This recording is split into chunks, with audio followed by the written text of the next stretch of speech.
الحمد لله نحمده ونستعينه ونستغفره ونؤمن به ونتوكل عليه ونعوذ بالله من شرور أنفسنا ومن سيئات أعمالنا من يهده الله فلا مضل له ومن يضلله فلا هادي له ونشهد أن لا إله إلا الله وحده لا شريك له ونشهد أن سيدنا ونبينا ومولانا محمدا عبده ورسوله فأعوذ بالله من الشيطان الرجيم بسم الله الرحمن الرحيم قل هذه سبيلي أدعو إلى الله على بصيرة أنا ومن اتبعني وسبحان الله وما أنا من المشركين وقال الله تبارك وتعالى فاسألوا أهل الذكر إن كنتم تعلمون وقال النبي صلى الله عليه وسلم خير القرون قرني ثم الذين يلونهم ثم الذين يلونهم أو كما قال عليه الصلاة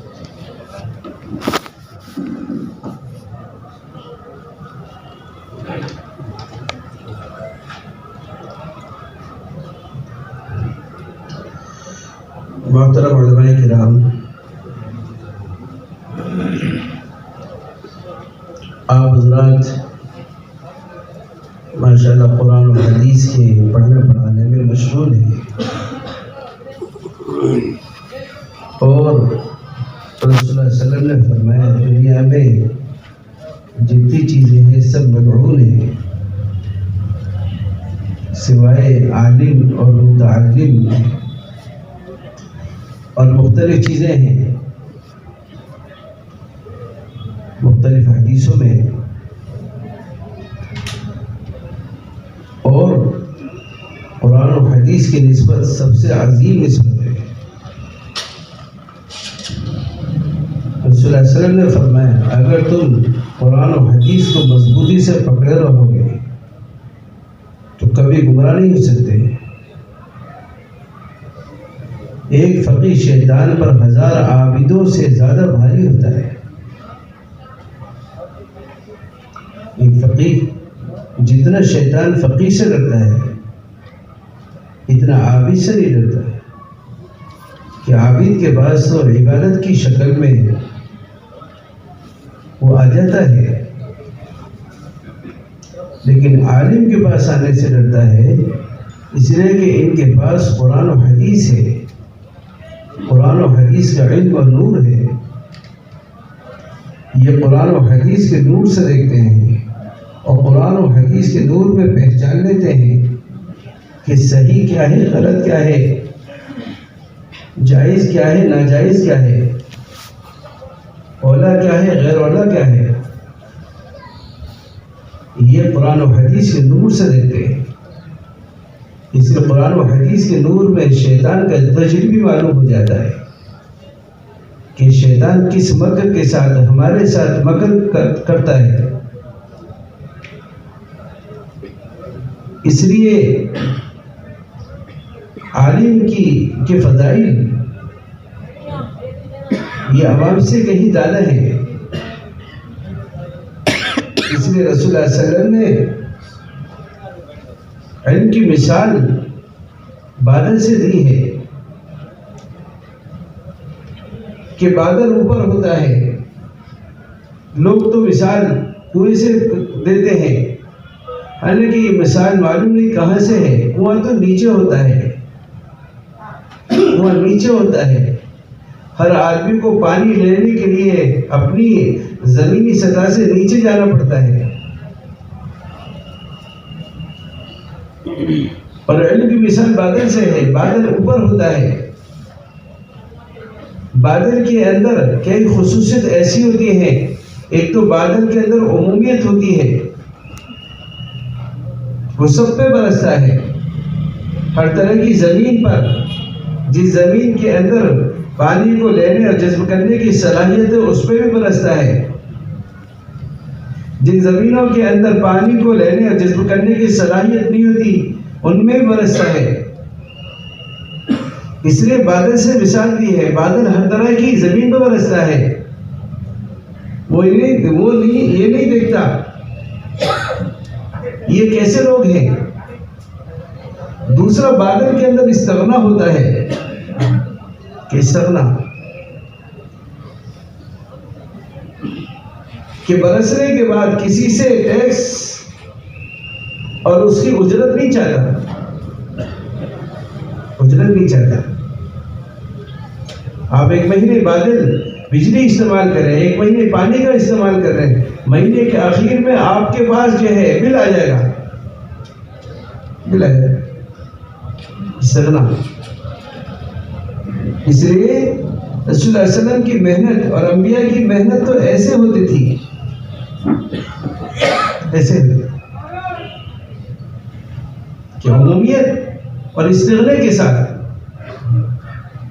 اس لیے ایک بزرگ سے کسی نے پوچھا کہ آپ ایسا عمل بتائیے جس عمل کے راستے سے ہم اللہ کے محبوب بن جائیں اور انسانوں کے محبوب بن جائیں۔ تو ان بزرگ نے دو باتیں ارشاد فرمائی کہ اگر اللہ کا محبوب بننا چاہتے ہو تو ہر عمل میں اخلاص پیدا کرو، ہر عمل میں اخلاص پیدا کرو۔ اگر بندوں کے محبوب بننا چاہتے ہو تو ہر عمل میں مخلوق سے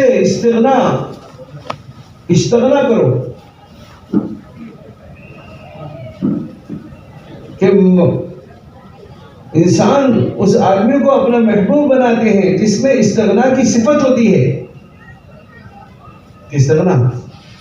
اس لیے امیر علیہ السلام اپنی محنت کے بعد یہ فرماتے تھے لا اسألکم علیہ اجرا، ہم تم سے کچھ بھی نہیں چاہتے، ہم تم سے کچھ نہیں چاہتے۔ اس لیے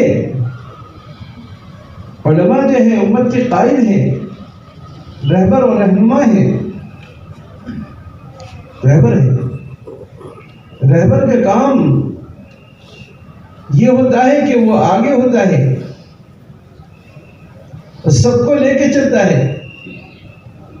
جیسے امام رہبر اور مقتدا ہے تو سب کی نماز کی ذمہ داری امام پر ہے۔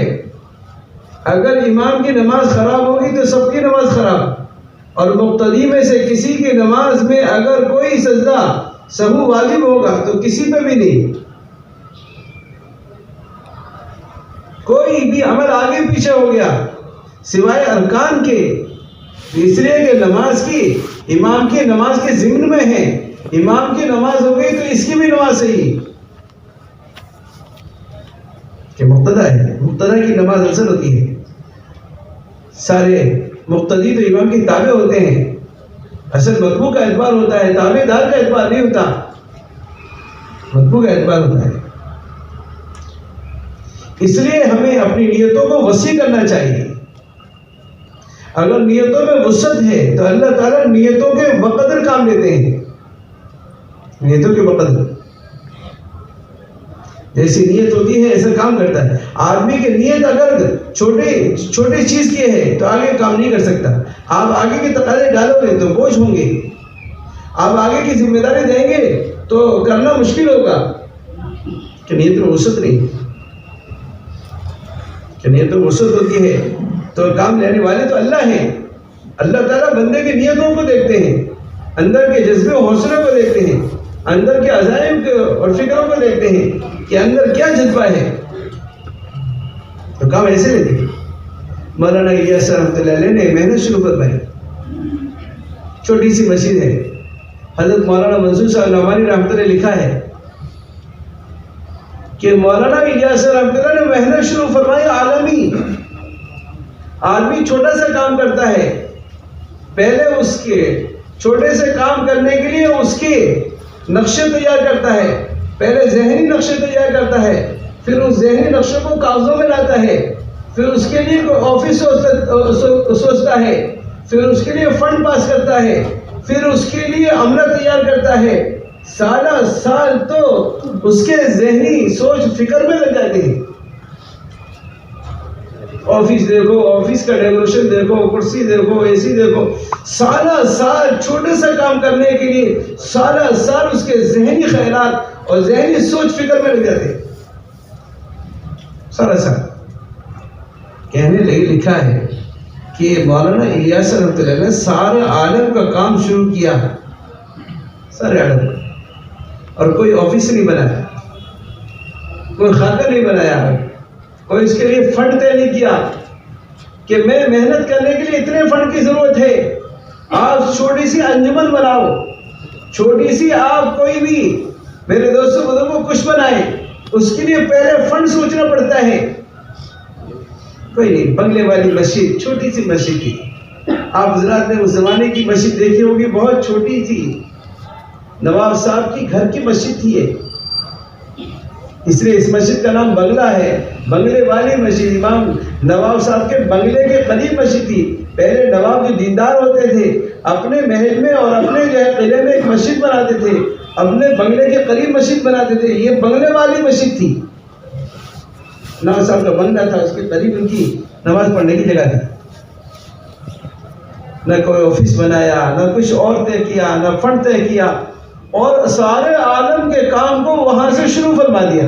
نہ آپ کے پاس کوئی عملہ ہے, نہ ان کے تنخواہ دینے کی کوئی فنڈ ہے, نہ اس کو چلانے کے لیے آپ کے پاس کوئی آفس ہے, نہ گاڑیاں ہیں, نہ کچھ ہے, اور آپ کی محنت سارے عالم کی. آپ کہتے تھے یہاں کی جماعتیں سارے عالم میں جائیں گی اور اس مسجد میں سارے عالم کی جماعتیں آئیں گی. ارے لوگوں تو میری بات سمجھ لو, ایک زمانہ آئے گا کہ یہاں امریکہ کی اور یورپ کی اور رشیا کی اور ٹھنڈے ملکوں کی جماعتیں ٹھہریں گی. لوگ سمجھتے نہیں تھے. بولے آپ کی سوچ و فکر اتنی اونچی تھی, آپ کے عزائم اتنے اونچے تھے. لوگوں میری بات سن لو, ایک زمانہ آئے گا کہ ہوا میں اڑنے والے تمہارے سامنے تمہارے بیٹوں کو دعوت دیں گے, ہوا میں اڑنے والے اللہ کے راستے میں چاچا مہینے لگائیں گے. بات کیسے؟ ابھی زمین پہ چلنے والے تو بات لے رہے نہیں ہیں, ہوا میں اڑنے والوں کی بات کر رہے ہیں. مولانا منظور صاحب نعمانی رحمۃ اللہ نے لکھا کہ یہ بات میرے سمجھ نہیں آئی. میں ایک مرتبہ ایک ملک میں جماعت میں جا رہا تھا, ہمارے ساتھ جماعت تھی, اور اس جماعت میں میرے بیٹے مولوی سجاد صاحب بھی تھے. نماز کا ٹائم ہوا, ہم نے سوچا جو نماز پڑھ لیں. سوچا کہ نماز قبلے کا رخ کدھر ہے, پائلٹس کو دیندار سے لگتا ہے, اس سے معلوم کریں. انہوں نے پائلٹ سے معلوم کیا کہ ہمیں نماز پڑھنی ہے, قبلے کا رخ کدھر ہے. اس نے کہا کہ ابھی رک جاؤ, میں بھی تھوڑی دیر میں آتا ہوں, میں آپ کے ساتھ نماز پڑھوں گا. وہ بھی پیچھے کے حصے میں آیا, اس نے نماز پڑھی, نماز کے بعد بیٹھ گئے. اس پائلٹ نے کہا مولانا کو دیکھ کر, آپ تو کوئی نظام الدین کے بزرگ سے لگتے ہو, میں نے آپ کو نظام الدین میں دیکھا کہ کثرت سے آمد تھی. مولانا علیم صاحب رحمۃ اللہ علیہ اور مولانا منظور صاحب نعمانی رحمۃ اللہ علیہ کثرت سے آمد تھی. جب بھی دہلی سے گزرتے تھے تو نظام الدین ضرور آتے تھے, اور کبھی کبھی قصدن آتے تھے, کبھی کبھی حضرت سے دعا لینے آتے تھے. تو میں نے آپ کو نظام الدین میں دیکھا کہ ہاں. پھر اس نے کہا کہ ہمارا ایک اجتماع ہونے والا ہے, اور انشاءاللہ اس اجتماع سے 4 مہینے کی جماعت میں بھی جاؤں گا. اور مولانا سجاد صاحب کی طرف مخاطب کرتے فرمایا کہ میری درخواست یہ ہے کہ آپ بھی 4 مہینے میں چلو.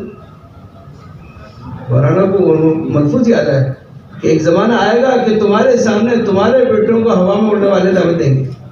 لو میں ہوا میں اڑنے والا میرے سامنے میرے بیٹے کو دعوت دے رہا ہے. فرمایا کہ اتنا بڑا کام مولانا الیاس رحمۃ اللہ نے شروع فرمایا.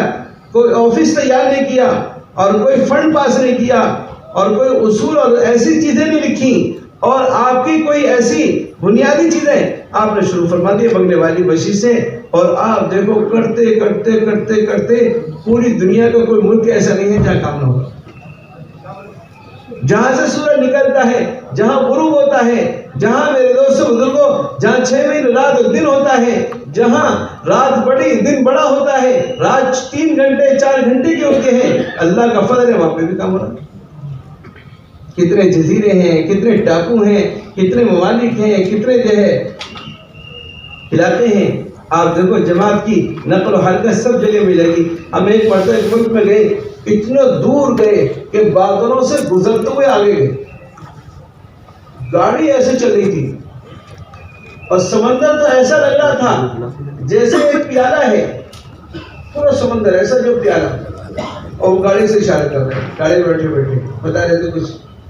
تو مجھے لگتا تھا گاڑی نیچے گئی تو بالکل پتہ ہی نہیں لگے گا کہاں گئی. سمندر اتنا چھوٹا سا پیالہ لگ رہا, اتنی اوپر, اور بہت دیر ہو گئی بادلوں میں چلتے چلتے چلتے چلتے چلتے. وہاں گئے تو الحمدللہ وہاں مسجد میں مقامی کام ہو رہا تھا اور وہاں مسلات کا جوڑ تھا, ساری محلے کی عورتیں آ گئی. مسلات کا جوڑ تھا, بادلوں میں بھی دعوت, زمینی سطح پہ بھی دعوت, سمندروں کے اندر بھی جو رہتے ہیں وہاں پہ بھی دعوت. میرے دوستوں بزرگوں یہ فکر ہے, کوئی فرق نہیں. بڑے بڑے اجتماعات ہوتے ہیں, بڑے بڑے جوڑ ہوتے ہیں, کتنا کام ہوتا ہے. لوگوں نے کووڈ کے زمانے میں انہیں بڑی حیرت ہوئی. انہوں نے پوچھا کہ یہ امریکہ والے کہاں ٹھہرتے ہیں؟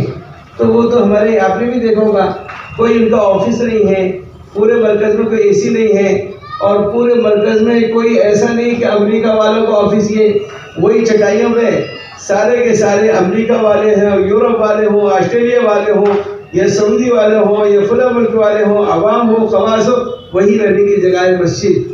اسی مسجد میں سب رہتے ہیں. جہاں جس کو جگہ خالی ملتی ہے اپنا بستر وہیں لگا دیتا ہے. بعض مرتبہ گرمیاں اتنی ہوتی ہیں کولر بھی نہیں ہوتا. دیکھا, انہوں نے پوچھا امریکہ والوں کو آفس کہاں ہے؟ کہ ہمارے تو سر آفس نہیں ہے. یہ کہاں لکھا پڑھی کرتے ہیں کہ یورپ والوں کا کہاں ہے, آسٹریلیا والوں کا کہاں ہے, سعودی والوں کا کہاں ہے؟ کہ ہمارا کوئی آفس نہیں. یہ ہمارے ہاں آفس جو ہے یہ ٹپائیاں لگی ہوئی ہیں, ان پر رجسٹر رکھے ہوئے ہیں, جو آتا ہے وہ یہی انٹری کراتا ہے اور اس کا اندراج اور آنا جانے کا سارا چیزیں یہی بنتی ہے. اچھا, کوئی آفس نہیں الگ سے؟ کہ نہیں آفس ہے, ہمارا یہ آفس ہے.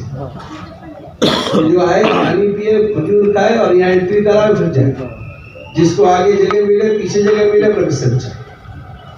2 دن رہے, 3 دن رہے, پھر کروز, پھر آئے, پھر کبھی 2-3 دن رہے, پھر آگے.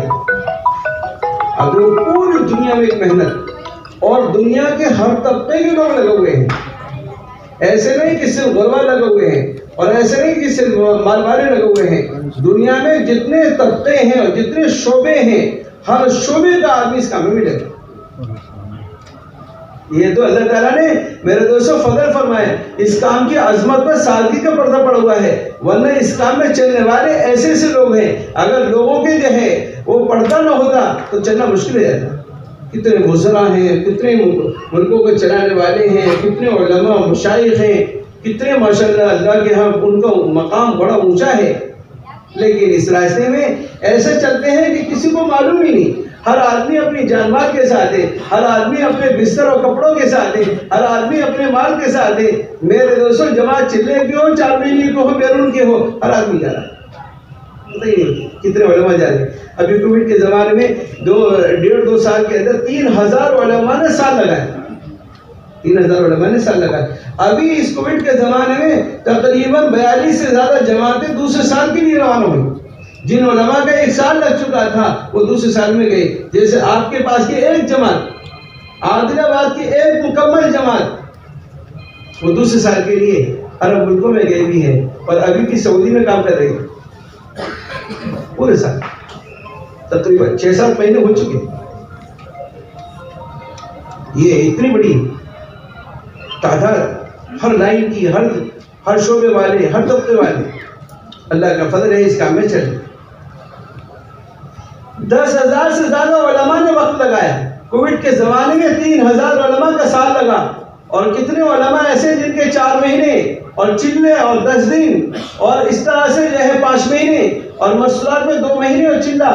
کتنے علماء ایسے 10,000 سے زیادہ علماء ہیں جن کا یہ خروج ہوا ہے. جبکہ سب جو ہے پریشان تھے کہ کیا ہو دن بدن, لیکن انہوں نے ہمت کری. اس طرح کے علماء کے سامنے انبیاء کی, صحابہ کی تاریخیں ہیں. مکی زندگی ان کے سامنے, مدنی زندگی ان کے سامنے, دیگر انبیاء کی تاریخیں ان کے سامنے، انبیاء علیہ السلام کو کس طرح سے ستایا گیا، کس طرح سے پریشان کیا گیا، کس طرح سے مارا پیٹا گیا. کتنے نبی ایسے ہیں جن کو ان کی قوموں نے قتل کر دیا، کتنے نبی ایسے ہیں کہ پتھروں سے مارا گیا، کتنے نبی ایسے ہیں کہ آگ میں ڈالا گیا، کتنے نبی ایسے ہیں کہ ان کو ذلیل کیا گیا. میرے دوستو ایک نبی نہیں ہے، انبیاء کی مسلسل فہرست ہے. آپ جتنے انبیاء علیہ السلام کے قرآن کریم میں واقعات بیان کیے ہیں، آپ سارے واقعات کو دیکھیں گے کیسی کیسی قوم میں جنگجو قومیں ملی تھی اور ان جنگجو قوموں میں کام کیا ہے، کیسے کام کیا. قوم عاد دیکھو، قوم سمود دیکھو، اور قوم شعیب دیکھو، قوم لوط دیکھو، قوم کہ جتنی قومیں آئی ہیں، موسیٰ بنی اسرائیل دیکھو کیسی قومیں تھی، اپنے نبی سے اپنی چاہتیں چاہتی تھی، اپنے نبی سے شرائع پورا کراتی تھی، اور پھر اللہ کا اور اپنے نبی کا انکار کرتی تھی.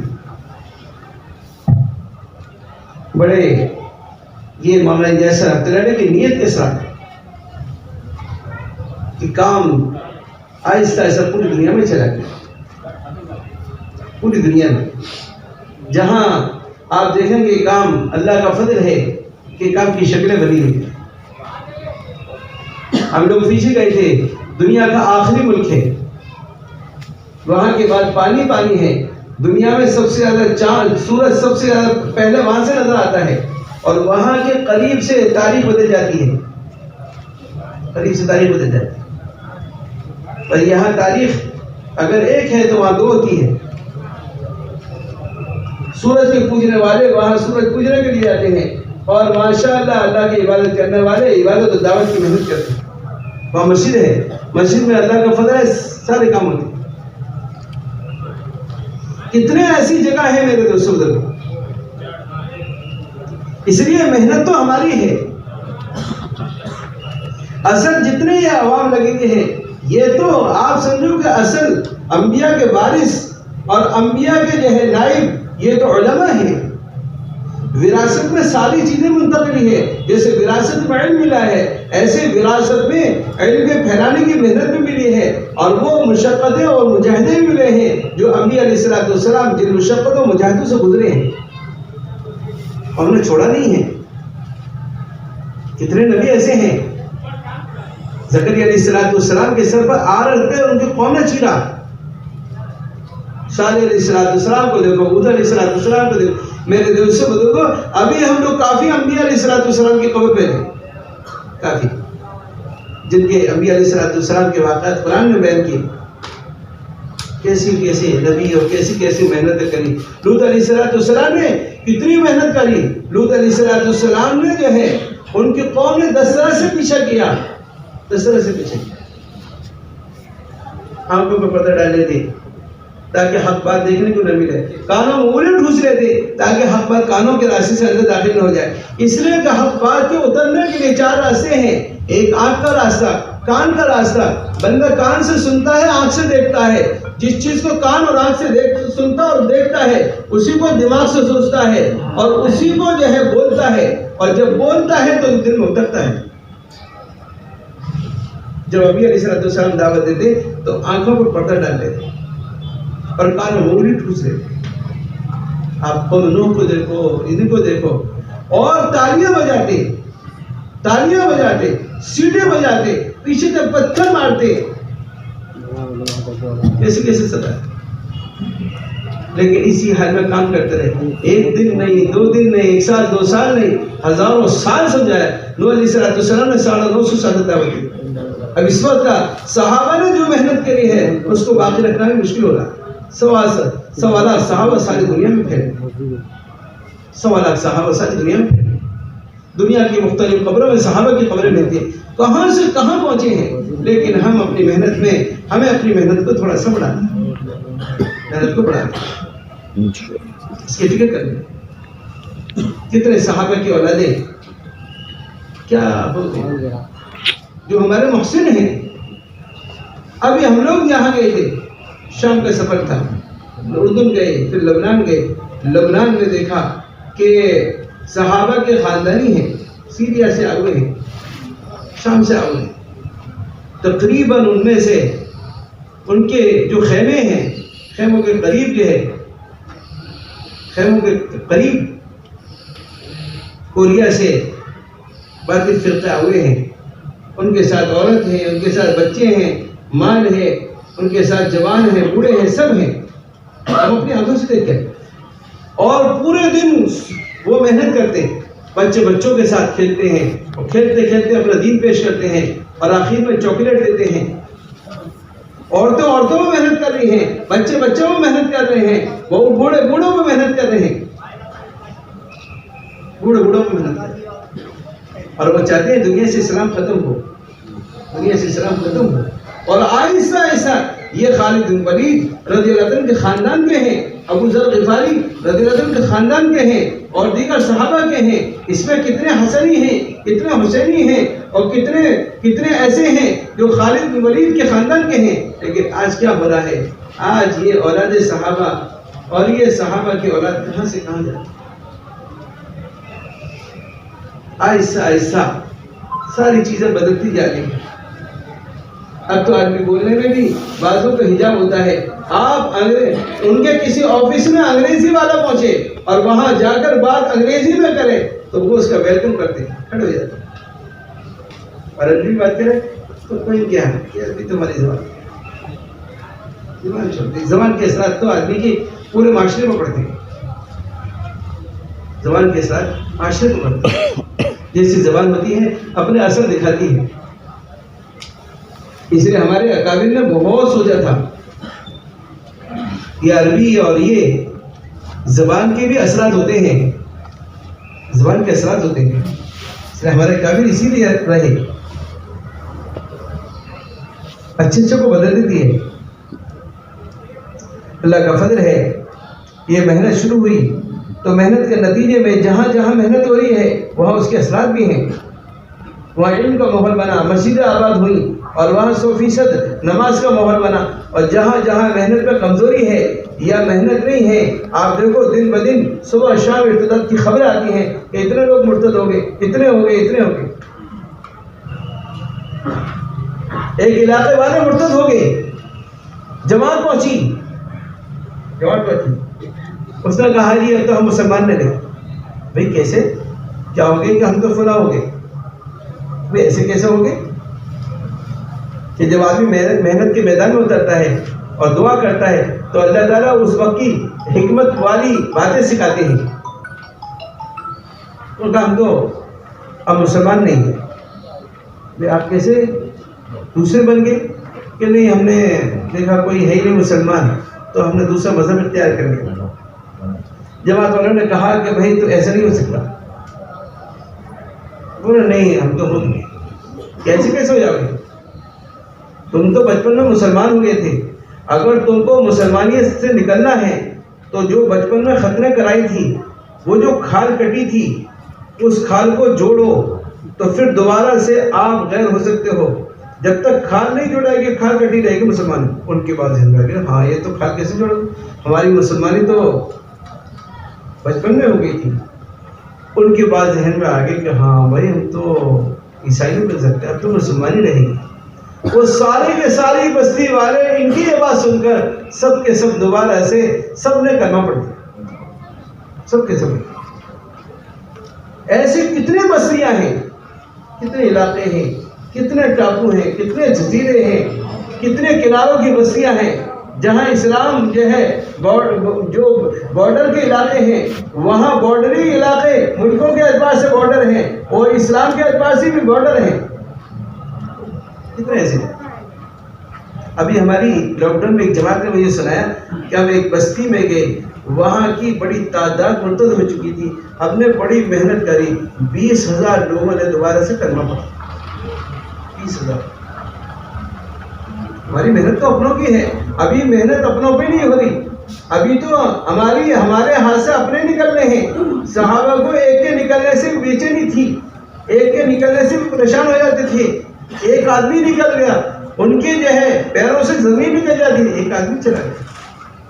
ایک آدمی کو اس لیے کہ صحابہ نے ایک آدمی کو لانے کی کتنی محنت کری ہے، ایک آدمی کے اسلام کے لیے انہوں نے کتنی قربانی دیے ہیں، کتنے مجاہدے کرے ہیں۔ ایک آدمی جب آیا اور ایک آدمی نہیں کر جائے، یہ تو ہم سے سوال ہوگا کہ تمہارے رہتے ہوئے یہ آدمی کیسے اسلام کو چھوڑ کے چلا گیا.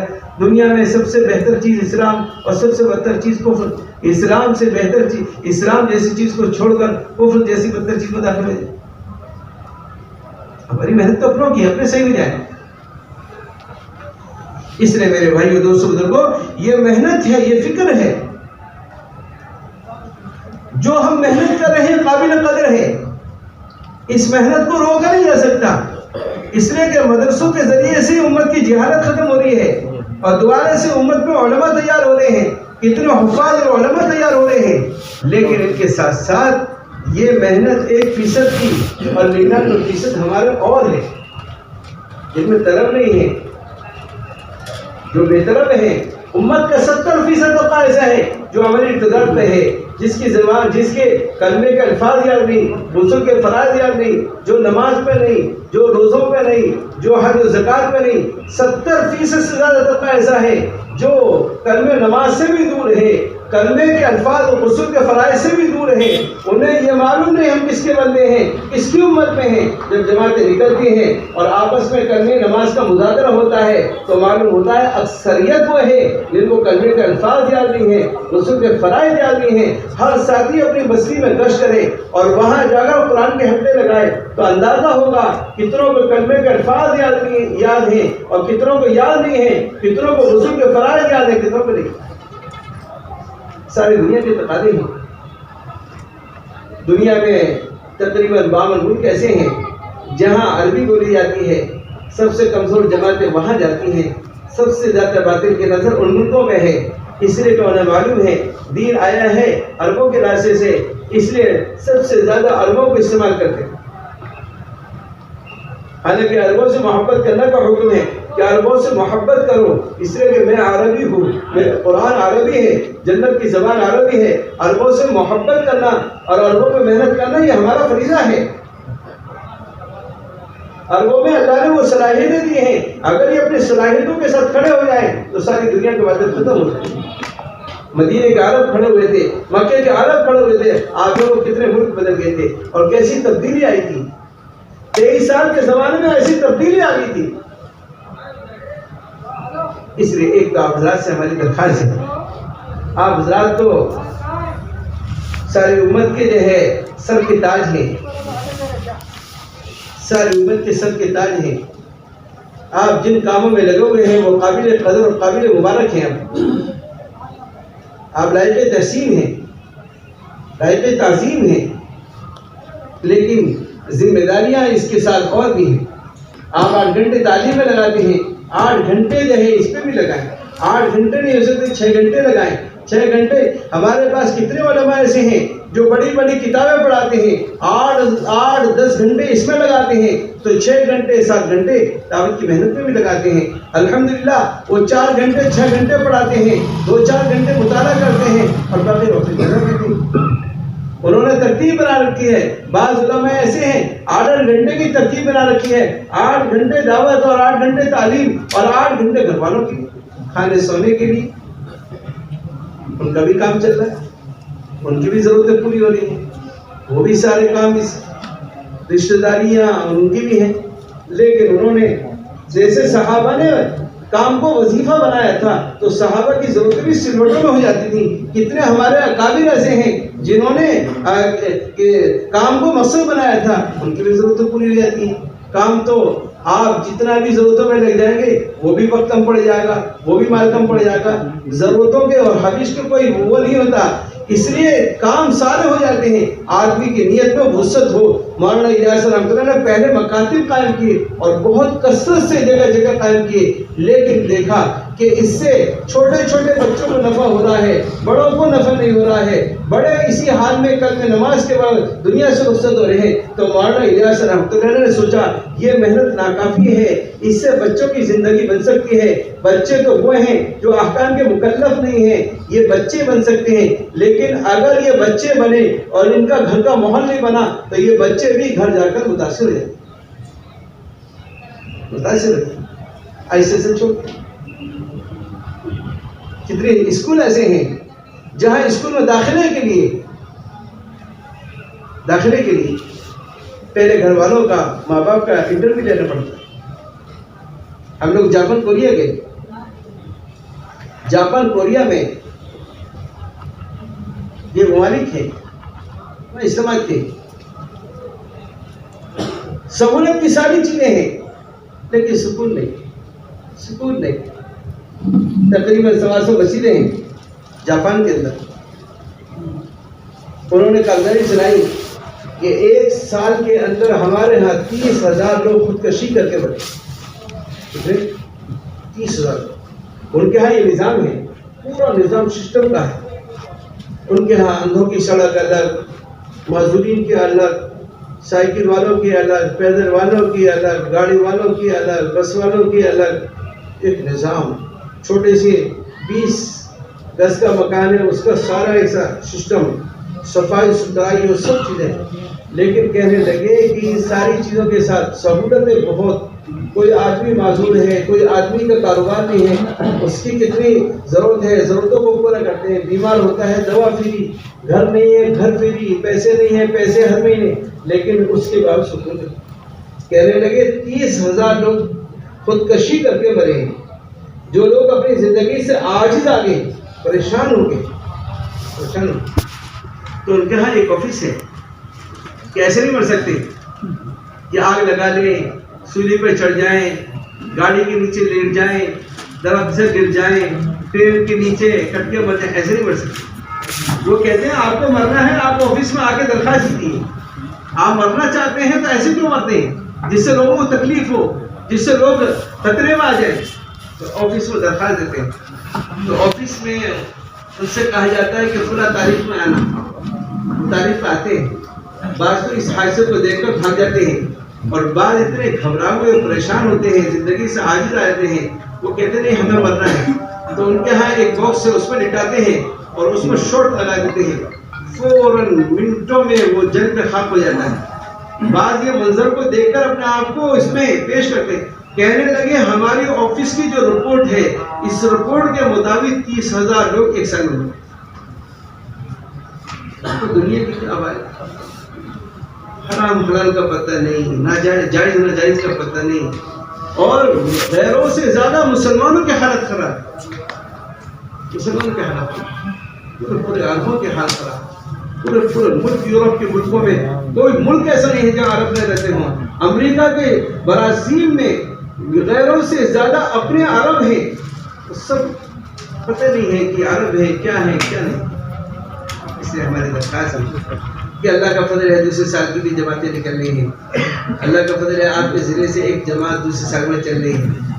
مگراہٹ ایک ضلع ہے بنگال میں, وہاں کی 4 جماعتیں نکلی ایک ساتھ, دوسرے سال لگا کر آئے. جب دوسرے سال لگا کر آئے تو ہم ان کے پاس بیٹھے, وہ آپ جا کے کیا کرو گے؟ انہوں نے کہا کہ انشاءاللہ اور جو بقیہ رہ گئے ہیں ان کو بھی نکالیں. تو انہوں نے محنت کر کے 2 جماعتیں اور نکالی ابھی کووڈ کے اندر, اور وہ 2 جماعتیں سال میں چل رہی ہیں. اب ان کے عزائم یہ ہے کہ کچھ علماء اور رہ گئے, انشاءاللہ وہ بھی نکل جائیں. اللہ کا فضل ایسا ماحول بن گیا.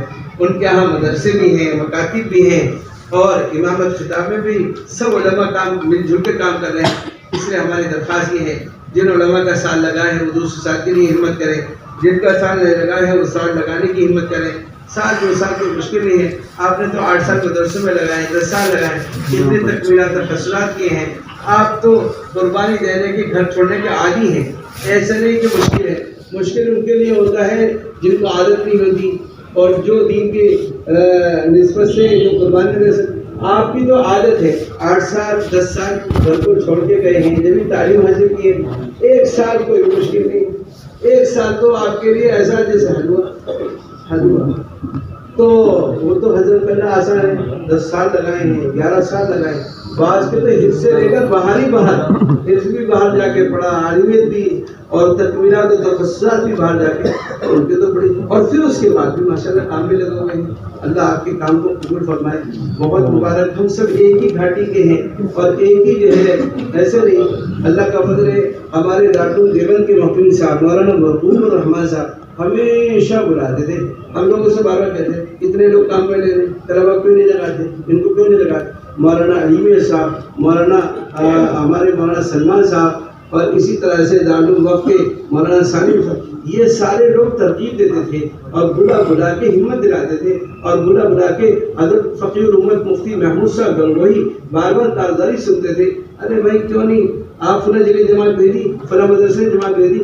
کبھی کبھی تو حضرت فقیر امت مولانا مفتی محمود الحسن صاحب گنگوہی مفتی اعظم ہند، یقین جانے کتنی مرتبہ انہوں نے کہا فلاں مدرسے میں جماعت بھیجو اور مجھے آگے کارگزاری سنانا، فلاں جگہ جماعت بھیجو مجھے آگے کارگزاری سنانا۔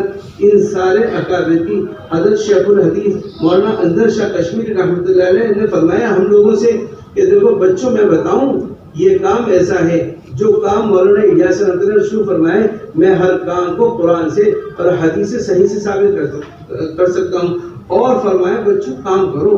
اس وقت بچوں کی تربیت کا سب سے بہترین عمل ہے، اس لیے ہمیشہ ایک مرتبہ حضرت عصر کی نماز حضرت نے کسی مسجد میں پڑھی، وہاں گشت کا اعلان ہوا تو انہوں نے کہا امیر صاحب مجھے ایک عذر ہے، آپ کی اجازت ہو تو میں جا سکتا ہوں۔ اتنے بڑے شبد فرماتے تھے میں بھی تحدیث بنامہ کے طور پہ کہتا ہوں، میرے ابا کو کوئی بھی بات سرسری طور پہ گزر جاتی تھی، کوئی بھی حدیث یا قرآن کی، تو وہ 40 سال تک نہیں بولتے تھے، مجھے بھی 40 دن تو یاد ہی رہتے۔ ان سارے اکابر کی آپ صاحب علماء کی توجہ بھی ایک بڑا، اس میں بھی بڑا دخل ہے۔ یقیناً آپ دعا کرتے ہیں، یقیناً آپ کی توجہ ہے، یقیناً آپ ہمت افزائی جو ہے ساتھیوں کی کرتے رہتے ہیں، یہ بھی چھوٹی چیز نہیں ہے۔ بڑوں کا سر پہ ہاتھ رکھنا، بچوں کے سر پہ ہاتھ رکھنا بھی کم نہیں ہوتا، لیکن اگر بڑے تھوڑا سا چھوٹوں کے ساتھ اتر کے کام کرتے ہیں تو وہ بڑی بات ہو جاتی ہے، اس کو لوگ بڑا اچھا سمجھتے ہیں۔ جیسے ہمارے اساتذہ ہم سے بلا کے ترغیب دیتے تھے، یقین جانیے سینہ چوڑا ہو جاتا تھا اور دل میں جگہ بن جاتی تھی، اور یہ ہوتا تھا کہ ماشاءاللہ ہمارے مفتی صاحب نے دارالعلوم دیوبند میں بارہا کہا ہم سے کہ اگر کسی چیز کی ضرورت ہو تو آپ مجھے بتانا، میں انشاءاللہ آپ کی خدمت کے لیے تیار۔ بڑوں کے دل بھی بڑے ہوتے ہیں، بڑوں کا ظرف بھی بڑا ہوتا ہے، اس لیے اللہ تعالیٰ ایسے بڑوں سے بڑے کام دے دیتے ہیں۔ اللہ نے سب سے زیادہ دارالعلوم کا اہتمام سے زیادہ ان کے پاس، اللہ تعالیٰ ان سارے حضرات کی مغفرت فرمائے، ان کو اپنی شان بدلہ عطا فرمائے۔ آپ بھی ہمارے بڑے ہیں، ہم تو آپ سے درخواست کرنے کے لیے آئے ہیں، ہم تو امت کے احوال سنا کر درخواست کر رہے ہیں، کیونکہ احوال کا تعلق دیکھنے سے ہے، سننے میں تو کچھ بھی سن لو، لیکن یہ سارے احوال ہم لوگ جانے آنے سے دیکھتے ہیں، لوگ کارگزاری سناتے ہیں۔ اس لیے ہماری درخواست آپ سے یہ ہے کہ آپ حضرات کی ہمت فرمائیں، جن حضرات کے 4 سال لگا ہے وہ دوسرے سال کے لیے ہمت کر کے کھڑے ہو جائیں۔